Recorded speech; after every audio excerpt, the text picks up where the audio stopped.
Kaya ito, dalhin mo yung basura mo. Ma'am, parang grabe naman po kayo.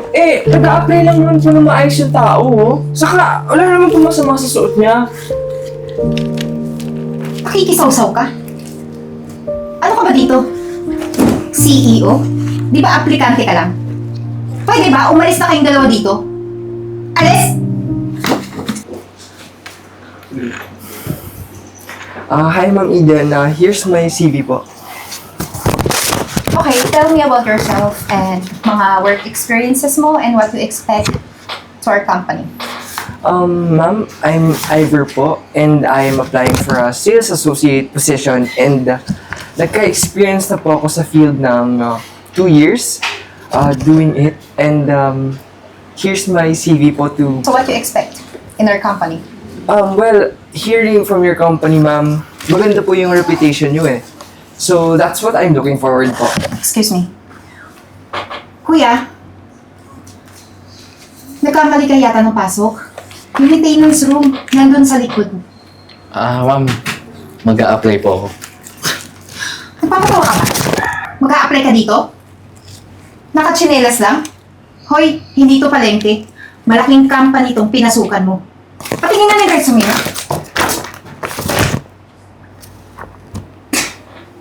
Ano ba nakakatawa ka? Hanggang ngayon, biodata pa rin yung gamit mo. Excuse me, hindi mo ba alam yung word na CV? Yun ang uso ngayon. Saan ka magaling yung palak ng mundo? Kaya ito, dalhin mo yung basura mo. Ma'am, parang grabe naman po kayo. Nag-a-apply lang naman po ng maayos yung tao, oh. Saka, wala naman po masama sa suot niya. Pakikisawsaw ka? Ano ka ba dito? CEO? Di ba aplikante ka lang? Pwede ba umalis na kayong dalawa dito? Alis!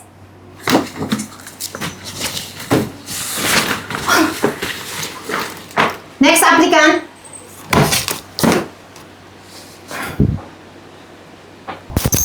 So, eto, kumusta yung interview mo kanina? Bakit? May problema ba? Oo. Napagkamalan akong maintenance eh. Ay nako, alam ko na.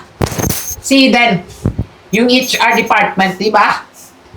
Hindi na ako nagtataka kasi gano'n naman talaga yung ugali nun eh. Masyadong mapanghusga. Ano? Porkit simple na yung suot mo? Husgan ka agad nun. Ay nako, kilalang kilala ko yun mula tuhod hanggang paa. Pero, ngayon, alam ko na kung sino yung di nagpapakatotoo dito sa company. Kawawang mga nilalang, hindi nila batid kung sino ka talaga. Alam mo, huwag ka mag-alala. Kasi balang araw, makikilala rin nila kung sino ka talaga dahil magkakaroon tayo ng biggest announcement.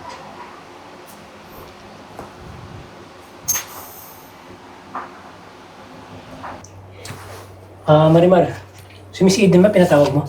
Yes, sir. I call already here. Oh, finally. You're Sir. here. Bakit yung buko pinapunta dito? At ikaw naman, kanina pa kita hinahanap, kailangan kita sa office ko. Bakit ka nandito? Ba yan? Abala, Eden, Marimar. Kaya ako kayo pinatawag dito dahil gusto kong ipalam sa inyo ang bagong may-ari ng kampanya na to. Si Mr. Cruz. Ha?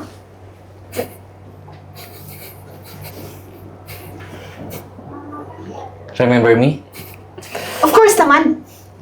Ikaw yung maintenance, di ba? Bakit ka nandito? Sir, anong siya yung bagong CEO? Tingnan mo naman yung pormahan. Mukha ba yung CEO? Mukha lang yung basura. Bakit? Dahil lang ba sa suotan ko?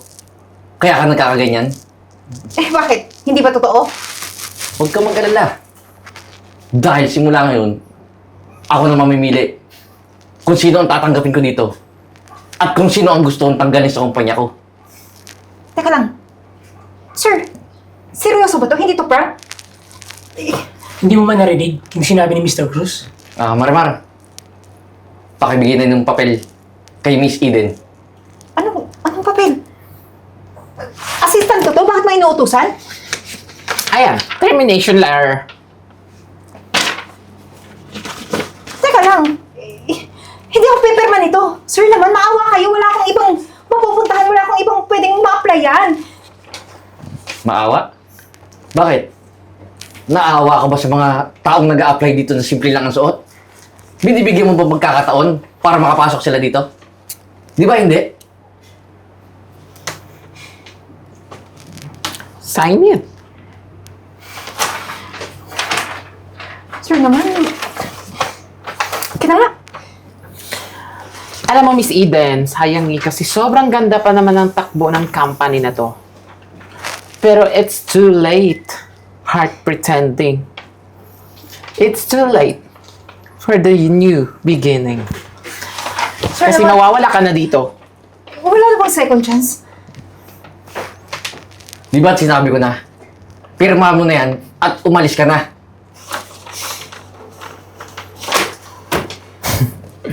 Kid, thank you. You may leave now. Ano you may leave? Ikaw din? Kaano-ano ka ba ng may-ari dito? Ah, sir?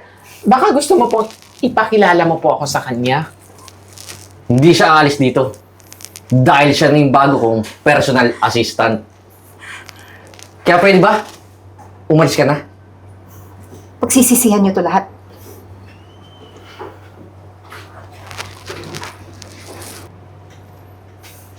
By the way, Mr. Cruz, congrats. Thank you, Mr. Francis. Congrats, Marimar. Thank you so much, Sir Francis. Ah, yes. Sharif.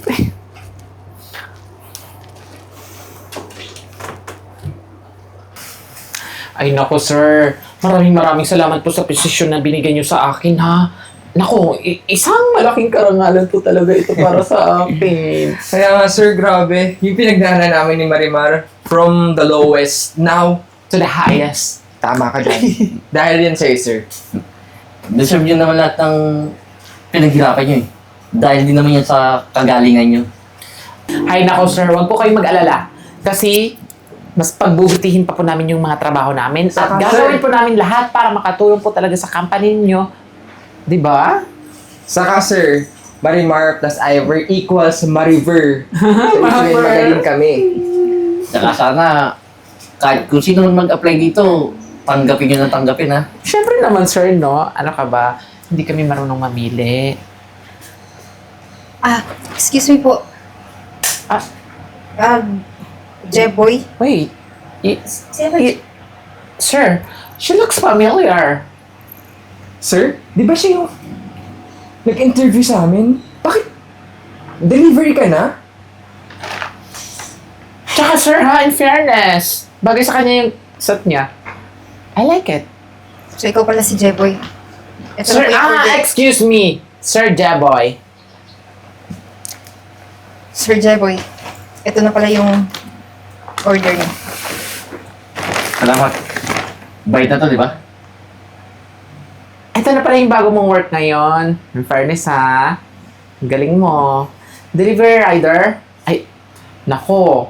Walang mali sa trabaho mo, ha? Ay, in fairness sa'yo, ha? Ang ganda yan ng uniform mo, oh. Hindi ka mainitan. Kaya pala namumuti na yung mukha mo ulit. Saka mukha kang presko. Baka kailangan mo na rin mahanginan ng onte para mapatay yung apoy ng kayabangan mo, di ba? Kayong dalawa, huwag niyong gagayahin ang ugali dito. Sana nga eh. Sana nga nagbago na siya ngayon. Hindi na siya katulad dati. Ha, sir, siguro naman wala na kayong ibang order, di ba? Ay, baka gusto mong i-treat ka namin. Baka mamaya medyo matagal-tagal ka na hindi nakakain ng mga masasarap Oo nga. na pagkain. Sir, treat ko na. Ako na sagot ah. Ay, hindi na po. Marami pa akong i-deliver. Good. Pagbutihan mo, ha? Huwag ka na magsuplada doon. Kayong dalawa, pagbutihin niyo sa trabaho niyo ha. Tsaka, huwag kayo papetiks-petiks. Tsaka dapat marunong kayong makipagkapwa-tao. Ay, naku, sir, no need to worry kasi gagawin namin lahat ng mga trabaho namin. Saka sir, bata mo kami nakahambol. Dito lang tayo sa suabe. Sa sakto lang, di ba? Hindi mayabang. Sige, sir, mag-order na tayo ng pagkain. Treat mo kami, ha? Sure, waiter.